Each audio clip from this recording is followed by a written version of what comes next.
Taking a deeper dive into Donald Trump's chart, I can continue from where I sort of left off on the last video. This one will be covering those empty houses and a few more things I wanted to talk about. It isn't all those things that I talked about in the last one were the basic planets that you see in their placements. Now this one is going to be those empty houses that I spoke of, where there is no planets occupying the houses in his natal chart. And so if you can see, I've got a little red arrow turning in a circle down where you see this little M. That's the symbol for Virgo, and that's his first house. And the first house is for him is ruled by Virgo. It's the house of self-image, and the ruler of Virgo is Mercury. And so Mercury is an analytical, Virgo is an analytical sign, and so he is his self-image of himself is tied up with all the things that Virgo and Mercury rule. And so he's a researcher, he is intellectual, he has a lot of communications on his mind, and I mean, communication is connected to his self-image. So that's what I wanted to point out about the first house being the house of self-image. And so let's go to the next chart.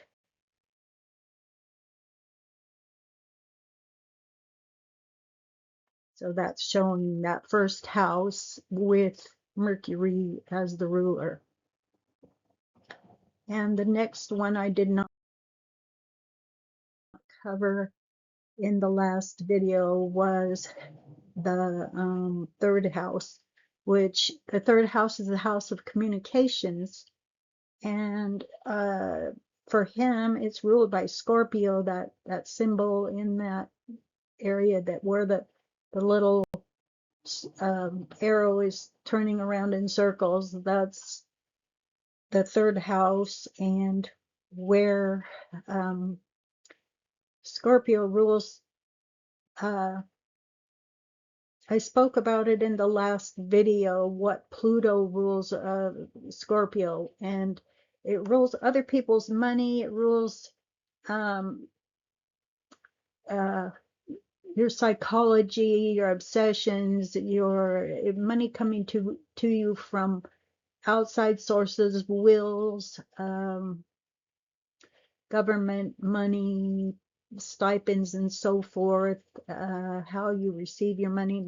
But since it's in the third house, since it's ruling the third house, for him, it combines with Gemini, and because Gemini normally rules that house, and that rules communications. So he has communications about other people's money. That's where his power is focused, and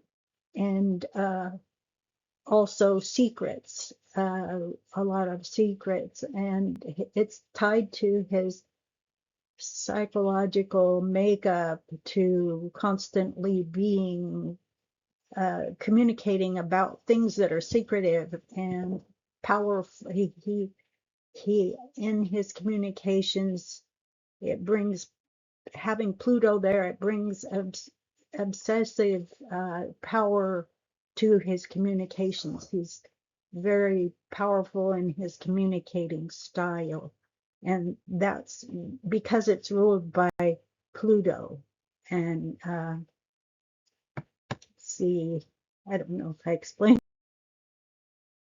that right, but that's where it is in his third house, the house of communications. So the next one is that we didn't talk about, that's an empty house. It is the house of entertainment, and I mentioned that at the very end of the last video, that this is Capricorn for him.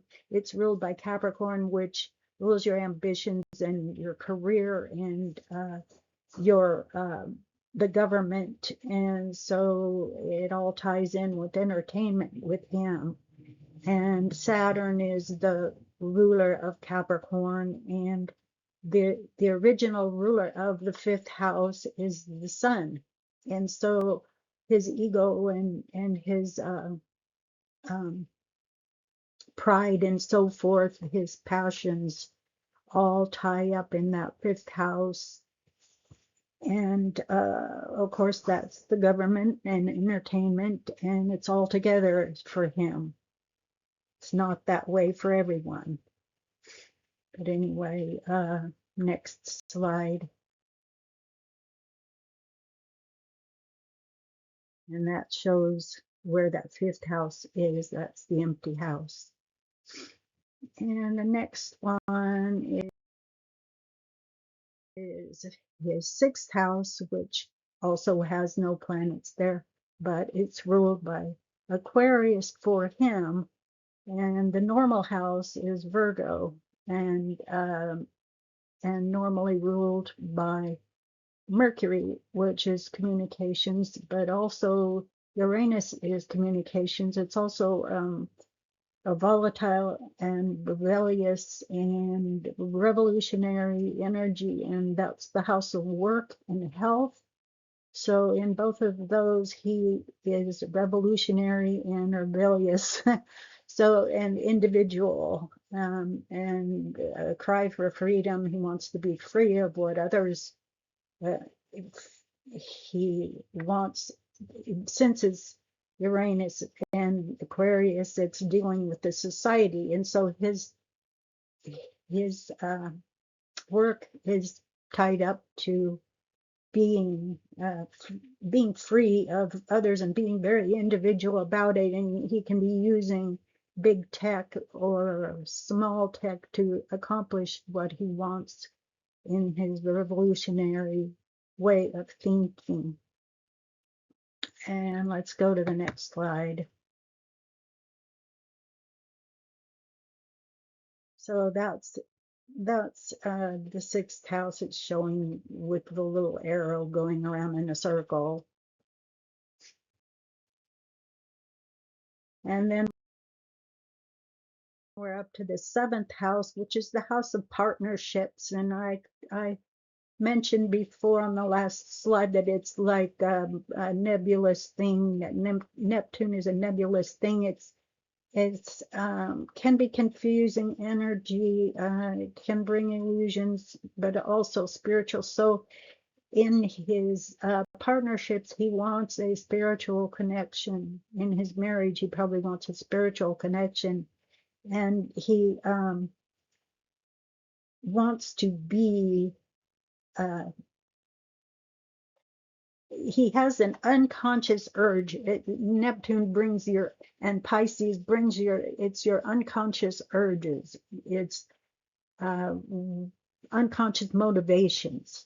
So in the seventh house, he can have some possible losses or possible illusions or confusion, but he can also have some really good divine connections to partners. So when he gets the right ones, and the thing is, hopefully he won't lose something through partnerships, or feel isolated in his partnerships because of that energy. But let's go to the next slide. And that's showing that seventh house of partnerships and marriage. And it's all kinds of partnerships. It's not just marriage, it's any kind of partnership you can think of. So then the next one we deal with This is eighth house of sexuality, secrets, the occult, death, money coming from you to you from outside sources, possibly willed to you, possibly given to you or through the government somehow. And so he's very, his motivation is pretty good on all that, and his self-image is tied up with all that I just mentioned. He has to keep a lot of secrets. He's aware of and probably obtains money from outside sources that are not from his own efforts. It could be gifts, could be um, uh, willed to him. It could be through the government somehow, and that's kind of how that works in the eighth house. His sexuality, he probably perceives himself as a sexy man because that house rules sexuality, and Mars rules the self-image. So um, and he probably wants to be the man in a relationship in the bedroom, and that's how you look at that.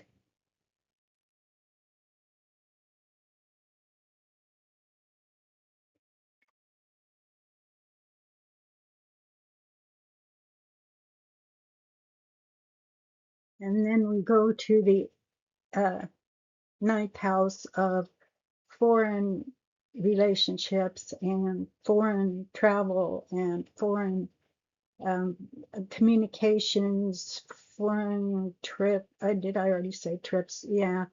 Um, Also the house of religion, the house of theology, the house of the higher mind. And for him, it's ruled by Taurus.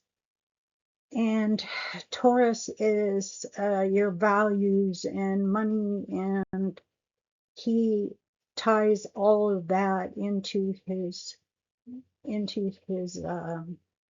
life. Luxurious food, money he earns is all connected with long distance and foreign connections.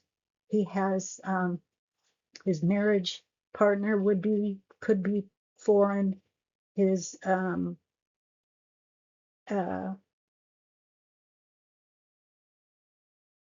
what I'm looking at what Venus rules, whatever Venus rules that could bring that to his foreign connections, because the ninth house is ruled by Sagittarius normally, and it is all about foreign and long distance things. So long distance travel, long distance communications, and I'm trying to think that Virgo is his first house ruler, and Venus, uh,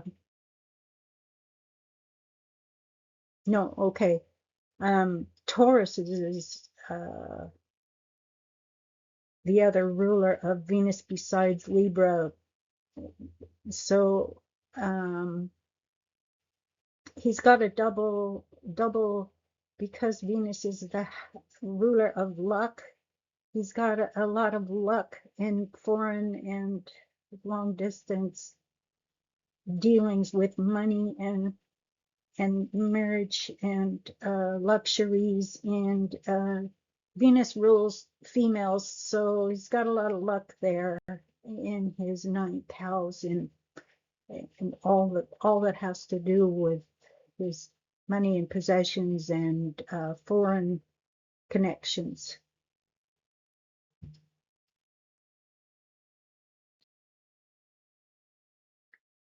So that was all on those, and I want to go back to um, where I was showing the pie, And if you'll notice on the left-hand side is the ascendant where he has Leo ruling. And then at the top of the pie, I have the word midheaven. And at the right of the pie, I have descendant. And at the bottom, the Imam Coeli. I want to go further into that for him. So at the top of his chart, that is what you're perceived, how the public perceives you. That's your outer image. And so for him, it obviously, of all that I said in that last video, it's in Taurus. So all that I said in that last video is how he is perceived by the public in the public eye.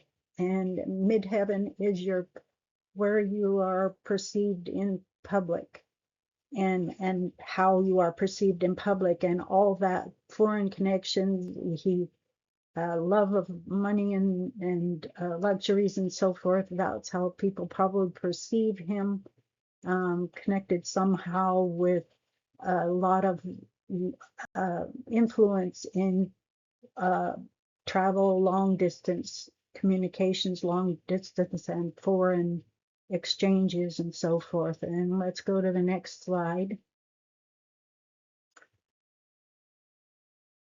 And here we're talking about his inner life. That's the opposite of the midheaven, the Imam Kweli, where this is how you perceive yourself and how what is at the heart of who you are. And his is ruled by Scorpio, and Scorpio is the he has to hold a lot of secrets. He has to be very secretive about. He feels very secretive, but it's also very powerful.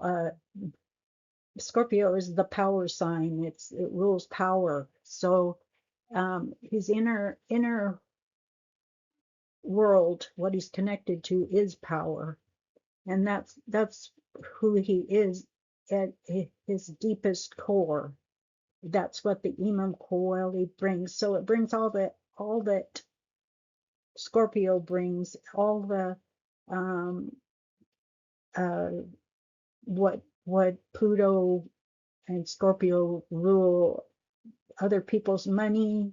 It rules uh, death. It rules sexuality.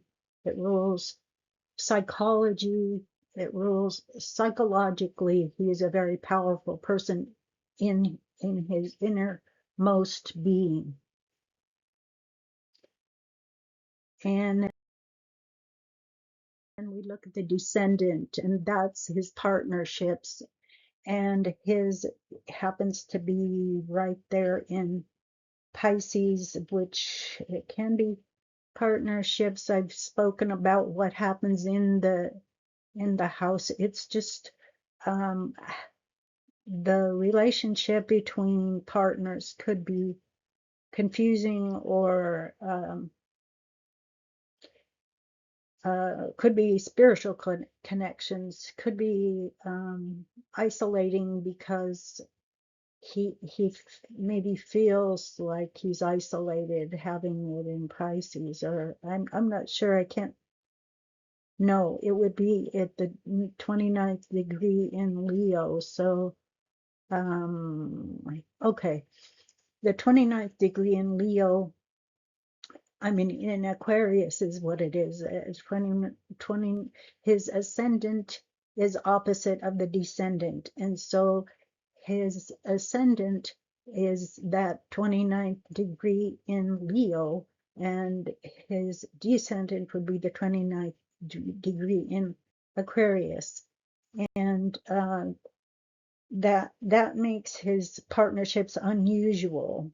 And I was looking at it as Pisces, but it's not. It's um, uh, actually ruled by Uranus, and so rebellious. He has a lot of unusual people that he deals with, unusual partnerships, unusual uh, his outlook on other people uh, for his partners is very unusual. That's what he brings to himself. What he attracts is unusual people for his partnerships and so forth. Um, let's go to the next slide. Let's see, did it go? It didn't go.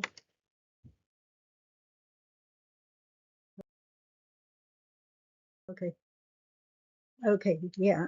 What I wanted to say about that 29th degree is that at the 29th degree, when you're reading a chart on a daily basis to see the transits, it's kind of the sign has gotten tired. It's at the end of the sign, and things can be kind of harder for people. But when it's in somebody's natal chart, the 29th degree means that they've attained the highest amount of that sign, that it's in the highest amount of knowledge of that sign. So where he excels is that 29th degree in um, Leo. So he brings all of the pride, the highest degree of pride that you can possibly have, to his ascendant. And the thing is that because his 12th house is mostly ruled in Placidus by Leo also, all that energy is tied up with that too. And it has the planet Pluto and Mars there. So his energy is tied up in his passions, in his heart. He puts a lot of heart into whatever he does, with a lot of energy, and also with passion. He hides his secrets. He has a lot of secrets because of Pluto being there. And so that's all tied together. And in the last chart, I kind of muddled that I was saying that it was connected with his money house in my first assessment, but then I went into the description of those two signs, Mars and Pluto, and the descriptions were correct. That those two signs, I mean, those two planets rule originally. Mars was the traditional ruler of Scorpio, and Pluto is the current ruler of Scorpio, and that rules other people's money and secrets, and the occult. It rules death, dying, wills, money, any money coming to you from outside sources. So on an unconscious level, which is the 12th house thing, um, 12th house rules, he feels isolated on an unconscious level to hide everything to do with his dealings with um, money that's coming to him from an outside source. And that's what the chart shows. That's not me making a judgment on the guy or anything. That's just what this chart says, and that's how I read it. Anyway, I think that's it. I'm not sure if I put another slide here or not. Let me see.